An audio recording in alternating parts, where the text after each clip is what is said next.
What's the meaning of bachelor girl?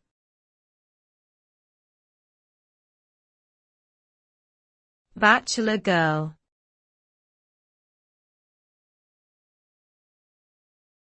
Bachelor girl.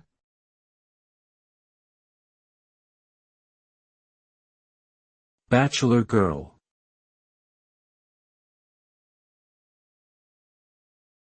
Bachelor girl.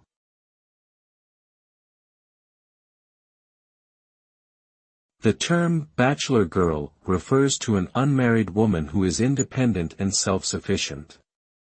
It gained popularity in the late 19th and early 20th centuries when women started entering the workforce and living on their own. The term was used to describe a woman who chose to remain unmarried, pursue a career, and live on her own terms. This concept challenged traditional societal norms where women were expected to marry, have children and stay at home.